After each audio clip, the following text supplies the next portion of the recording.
Hello नमस्कार। आज मेरे प्रेरणा स्तोत्र व्यक्तित्व के अंदर एक ऐसी स्त्री जो माँ के रूप में, पत्नी के रूप में, जो क्या कहते हैं एक सामाजिक कार्यकर्ता के रूप में, तीनों में एक गजब है, एक कमाल है।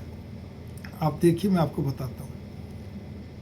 पति को, उनका नाम है श्रीमती अंजू वर्मा, पत्नी श्री मनोज वर्मा, ठीक है, गुड़गांव में रहते हैं। सवाल इस बात का यहाँ पर ये आता है, उनकी एक ही संतान है, ठीक है, प्यार से उसको चुन्नू बोलते हैं। और ख़ास बात यहाँ पे ये आती है कि अपने पति के लिए उनको हर चीज़ का ध्यान रखना, उनको मतलब गजब, मैं कहता हूँ, मैं उनको अच्छी तरह जानता हूँ। उनको क्या कहते हैं, मतलब इशारों को समझना।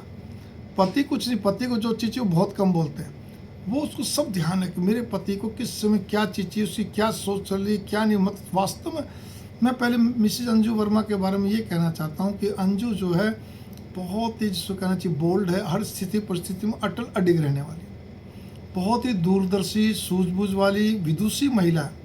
बातचीत करना, सब चीज़ करना, समझदारी, गजब। इसके अलावा सबसे बड़ी चीज़ यहाँ पर ये आती है कि बहुत ही व्यवहारिक स्त्री है। और तो और धुन की पक्की, लेकिन धुन में भी अगर उसको लगता है कोई चीज़ गड़बड़ तो वापस से बैक भी हो जाती है, जिद नहीं पकड़ती है, ठीक है, दूरदर्शी, हर बात को भांपने वाली, स्थिति को, सब चीज़ को, और संजीदगी के साथ तत्काल फैसला लेने वाली स्त्री है। तो हर स्त्री पुरुष ऐसा होता, अच्छी बात है ना स्वभाव में। और पति के हर तरह से ध्यान रखना। अब आ जाओ दूसरी चीज़, बेटी को लेकर। वो कहती है बच्चों को अपना बनाने के लिए आपको उसके साथ दोस्त बनना। तो दोस्त भी मैंने पूछा, दोस्त कैसे बना बताओ। हालांकि मैं थोड़ा बहुत समझता था, उनका मतलब व्यूज़ लिया मैंने, दृष्टिकोण। बोली दोस्त बनने के लिए सबसे पहली चीज़ है, आजकल बच्चे सब आधुनिक होते जा रहे हैं, छोटा शहर हो बड़ा शहर, तो उसमें ये होता है कि बच्चों के साथ आप खाने पीने के लिए जाइए, बाज़ार में जाइए, उनके साथ साथ जाइए, ठीक है ना। आप शॉपिंग करने जा रहे हैं, आप कहीं घूमने जा रहे हैं, कहीं पार्क में जा रहे हैं, कहीं भी कुछ भी, जैसे भी उनके साथ, चाहे आप गली में चहलकदमी करें, कुछ भी करें, आप ऊपर छत पे चहलकदमी करें, कुछ आप बच्चों को साथ रखिए, जिससे बच्चे का आपके साथ इंटरेक्शन अच्छे ढंग से बने। उसी किसी भी गलत बात को, बुरी बात को एकदम से रिएक्ट ना करें। बहुत अगर कोई ज़रूरी ना हो तो ज़रूरी तो उसमें रिएक्ट भी करना पड़ता है, डांट वांट, अदरवाइज़ नहीं करें।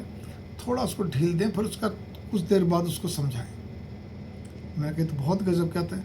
बोले मैंने यही कहा, बोले आप ये देखिए, मैंने उसको शुरू से ही अपनी बेटी को, चुन्नू को, ये बात समझानी शुरू कर दी, ठीक है ना।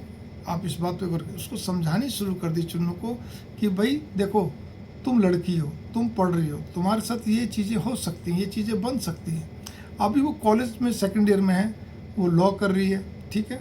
आप इस चीज़ पे गौर करके चलिए कि वो और इंडिया के टॉप 10 कॉलेज में से एक है। आप इस चीज़ पे गौर करके चलिए। उसने पहले ही बताया, देखो बेटा, यहाँ पढ़ाई बहुत अच्छी है, यहाँ से प्लेसमेंट बहुत अच्छी है, फैकल्टी बहुत अच्छी है, यहाँ का हॉस्टल, मेस, सब चीज़ A1 5 स्टार की तरह, मतलब कहेंगे गजब, तुम्हें कोई दिक्कत नहीं होगी। लेकिन तुम्हारे को एक चीज़, अनएक्सपेक्टेड चीज़ें तुम्हारे सामने ऑल ऑफ सडन आती रहेंगी कि बीच बीच में चोरी छिपे बच्चे जो है वो सुट्टा लगाते हैं, गांजा पीते हैं, और बाकी तो वाइन तो कॉमन बात है। उससे तुम कैसे बचोगे? तुम्हें बचना है। वो बार बार कहते वो चीज़ें तुम्हारे सामने आएंगी, तुम्हें ब्लैकमेल करने की भी चेष्टा होगी, तुम्हारे को कई तरह से कहते घुमा दिया फिरा दिया जाएगा। तो बेटा, कोई इसमें घबराने की बात नहीं। पहली बात तो पूरी कोशिश करो, फिर भी किसी भी कारणवश अगर तुम अटक जाओ, या तुम्हारे साथ कहते इमोशनली ब्लैकमेल करके तुम्हें कोई चीज़ पिला दी जाए, खिला दी जाए, तो कोई बात नहीं, कोई कुंठित मत होना। या कोई तुम्हारी वीडियो बन जाए, कोई कुंठित मत होना, गिल्टी कॉन्शियस में मत आना, शर्म में मत आना, कोई गलत कदम मत उठाना। बस केवल तुम हमें फ़ोन कर देना, जब तुम नॉर्मल हो जाओ फ़ोन कर देना, और बाकी काम हमारा है, ठीक है बेटा, कोई दिक्कत नहीं। आगे के लिए ध्यान रखना। जैसे उसने बताया, एक पार्टी हो रही थी कॉलेज की, तो उस समय क्या था, कॉलेज स्टूडेंट जो पार्टी कर रहे थे, उनकी फैकल्टी और जो भी कुछ थे, तो सारी चीज़ें चल रही थी, जितनी भी होती हैं, सुट्टा, गांजा आदि वगैरह वगैरह। तो उसमें क्या था कि उसने अपनी माँ को फ़ोन करा। माँ ने कहा, बेटा एक काम करो, तुम वहाँ से, कहते जो उसकी एक रूममेट और भी थी, दोनों अच्छी, तो बोले तुम दोनों के दोनों क्या कहते अपने कमरे में आ जाओ, लाइट बंद कर दो, कमरा बंद कर दो, और क्योंकि आवाज़ें तेज़ हैं, तो हॉल से आवाज़ें जो आ रही है, तो उसमें क्या है, तुम अपना एक काम करो कि अपने कान में ईयरफोन लगा लो, कोई म्यूजिक लगा के सुनते रहो और सो जाओ। मतलब बच्चों को इतना बोल्ड कर दिया। बोले तुम्हें लड़के प्रपोज भी करेंगे, कोई बात नहीं, तुम कहते ना अभी मैं उस जोन में हूँ ही नहीं। बेटी भी वही कहती, बोले मम्मी इसने प्रपोज करा, मम्मी इसने 3 प्रपोजल आए, तीनों में उसने कहा, 2 को तो कह दिया मैं इस जोन में नहीं होगी, मतलब मेरी अभी उम्र नहीं है, इसलिए नहीं, तुम दोस्ती रखो सब रखो, शादी की बात नहीं। तीसरे को बोल दिया यार तू तो लल्लू है यार, तू मेरे लायक भी नहीं है, अच्छा कि बहुत बड़े बाप का बेटा हूँ, ठीक है। तो कहने का तो वही बेचारा फिर चुप लगा गया, हालांकि उसकी हेल्प करता है। मतलब एक और भी चीज़ मदर ने बताई, मतलब इतनी साइकोलॉजी नॉर्मल पढ़ी हुई है, लेकिन साइकोलॉजी मनोविज्ञान की पूरी शास्त्रीय एक प्रकार से उसके अंदर कोई पूर्व जनों का मनोविज्ञान बसा हुआ है। बोली मेरे को भैया बोलते, बोले भैया आप यकीन नहीं करोगे, आजकल के लड़के बहुत सेंसिबल हैं, उनको अगर एक बार लड़की मना कर देना तो ज़्यादा दिमाग नहीं लगाते, 1-2 बार और कर लेंगे, मना 2 बार कर दो फिर उसका ज़्यादा दिमाग उसमें नहीं लगाते हैं। बोलो पहले की तरह नहीं, पुराने टाइम की तरह पीछे पड़े रहेंगे, चमगादड़ की तरह लगे रहेंगे, ऐसा नहीं, कुछ भी नहीं, ठीक है। तो भावना यहाँ पर ये आती है, बोले प्रपोजल कर कोई बात नहीं, उम्र आएगी तो सब कुछ जाएगा। हाँ कभी कभी ये हो सकता है, कभी तुम भी किसी को प्रपोज कर दो, फिर तुमने भी इमोशनल होकर कर दिया, तो बेटा हमें पहले बताओ, प्रपोज करने से पहले कर दिया तब भी बताओ, हम बताएंगे ये लड़का या ये परिवार तुम्हारे लिए अपने लिए ठीक है या नहीं है। हमें तुम्हारी चॉइस पे कोई दिक्कत नहीं है, तुम अपनी चॉइस से करो, लेकिन हमें बता के हमें कॉन्फिडेंस में लेके करो, ताकि भविष्य में कभी तुम्हें दिक्कत नहीं आ जाए। और वास्तव में मैं उनकी बेटी की भी तारीफ करूँगा, वो चुन्नू जो है कि इतनी गजब की है कि हर बात अपनी माँ से शेयर करती है। अपने पापा तो कम बोलते, फिर पापा से कर, लेकिन बच्चे वैसे ही माँ से अटैच होते हैं, हर बात माँ से शेयर करती है, माँ को बताती है, माँ से सलाह करती है, खुद भी बोल रहा, खुद भी समझदार है, कुछ बातें तो वही संभाल लेती है, क्योंकि उसको उस ढंग का बना दिया गया, तुम संभालो, जिम्मेवारी तुम्हारी भी है, अकेले हमारी नहीं है, ठीक है। तो ये सब चीज़ें होती हैं। तो आप ये देखिए कि इसको कदम कदम पे इसको, जैसे मैंने पूछा कुछ पूजा पाठ वगैरह करती, माला वाला कोई मंत्र जब, बोले करती है, बोले उसके लिए मैंने, क्योंकि हम लोग करते हैं, वो देखती थी, बोले शुरू में तो हम कहते थे जब छोटी थी भाई तुम भी कर लिया करो, थोड़ा बहुत ये कर लो वो कर लो, उसके बाद क्या कहते हैं बीच में उसने करना छोड़ दिया, जब थोड़ी बड़ी हुई तो कोई बात नहीं। हमने कहा जिस दिन इसके दिमाग में वापस क्लिक करेगा अपना आप करेगा, और वही बात बनी। कॉलेज में चढ़ने से पहले क्या कहते हैं +2 में थी, अब शायद मैं भूल रहा हूँ, उसने +2 बोला या फर्स्ट ईयर बोला, अपना आप शुरू कर दिया उसने, एक माला डेली करती है, ठीक है ना, उन दिनों को छोड़कर बस, तो डेली करती है। और क्या चाहिए बच्ची को, हॉस्टल में बैठ के बराबर करती है। इसी प्रकार से मतलब इतनी सारी बातें बताई हैं कि बच्चों के साथ, चाहे बेटा हो चाहे बेटी हो, उनको खुल के उनके साथ बात करो, संवाद पूरा होना चाहिए, कम्युनिकेशन गैप नहीं होना चाहिए, उनको टाइम पूरा मिलना चाहिए। उनको ये लगे मेरे पापा मेरी मम्मी जो भी एक करें तो अच्छी बात है, 2 करें और भी सोने में स्वागत है, लेकिन माँ से बच्चे ज़्यादा अटैच होते हैं, कहावत नहीं, ये हकीकत है। इसलिए माँ को पूरा इस चीज़ का ध्यान रखना चाहिए कि वो संवाद पूरा करे, वो अपने पति की भी कमी को पूरा करे, भाई जो कम्युनिकेशन गैप रहता है, ठीक है ना। बच्चों के दिल की बात लेना, आँख से आँख मिला के बात करना, कुछ देर बैठ के जनरल बात करना, हमेशा पढ़ाई की बात नहीं, कुछ नहीं, ताकि बच्चों के मनोभाव आपके सामने आए और आपके भाव उनके अंदर जाए। इसी प्रकार से जो भी कुछ खाने पीने की चीज़ें घर में बनाने के लिए तैयारी रखना, या बाज़ार से मंगवा लेना, आपको इस्तेमाल, आप भी सर्विस वूमन हो, ज़्यादा नहीं बना पा रही तो आप बाज़ार से मंगवाओ, जैसा भी कुछ, मतलब उसने कहा कि हर चीज़ में बच्चों के दोस्त बनो आप, बस।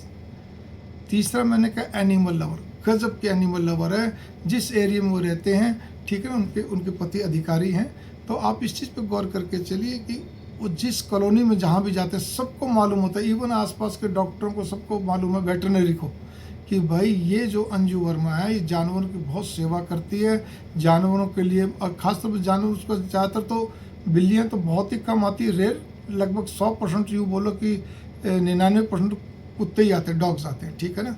उनकी कोई घायल है, कोई कुछ है, जैसा भी कुछ, उनकी सेवा करना, उनको सब कुछ करना, डॉक्टर को सौंपना, किसी लायक व्यक्ति को सौंपना जो उसको संभाल सके, और सारा उसके घर में तो पूरा एक खुद के मनुष्यों के लिए तो कोई दवाइयाँ 2-4 होंगी मुश्किल से, जो एक रूटीन की चलती होंगी या वैसे कभी, बाकी तो भारी एक बॉक्स जो है, और बहुत सारे चीज़ें, मतलब जो आधुनिक से आधुनिक चीज़ें होती है बच्चों के लिए, वो भी क्या बच्चों के, सॉरी, डॉग्स के लिए, जानवर बोल लो एक ही बात है, पेट्स के लिए, वो सारी उसके पास है।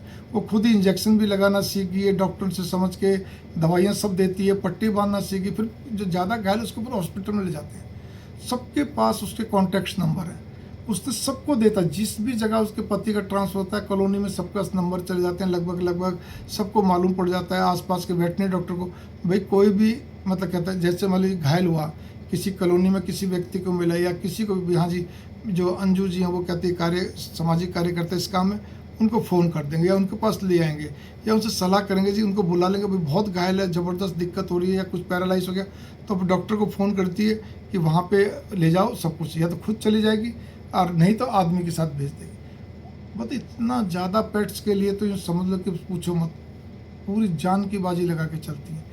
ये भी एक बहुत अच्छी बात है, ये हर एक व्यक्ति के बस की नहीं है। आज मैं भी बोल रहा हूँ, मेरे बस की भी नहीं है, मैं खाली मानता हूँ। मैं बहुत जीव जंतुओं से प्रेम रखता हूँ, मैं वनस्पति जगत से प्रेम बहुत दिल से रखता हूँ, दिल आत्मा से। लेकिन मेरे को पेड़ लगाने नहीं आते हैं, हाँ लगवाए हैं लेकिन लगाने नहीं आते हैं। पेड़ पौधों से बहुत प्यार है, मैं एक पत्ती तक नहीं तोड़ता, आज तक का रिकॉर्ड है। मैंने शिवलिंग पे मैं बेल पत्तर तोड़ के नहीं चढ़ाता हूँ। मेरे को इतना मतलब वो रहता है कि देखो उनको तोड़ना पड़ेगा, भाव मेरे यहाँ पर ये है। मैं नहीं फूल पत्ती कुछ नहीं तोड़ता। जानवरों से बहुत प्यार है, लेकिन मैं बस ठीक है, तो होता हर एक का अपना, लेकिन भावना रखनी भी अच्छी बात है। तो ऐसी स्त्री को, ऐसी माँ को नमन, मंगल कामने, नमस्कार। उनका परिवार सदा सुख समृद्धि से भरपूर रहे, देवी माँ से यही प्रार्थना है। गुरुदेव निमकुली बाबा जी का आशीर्वाद है।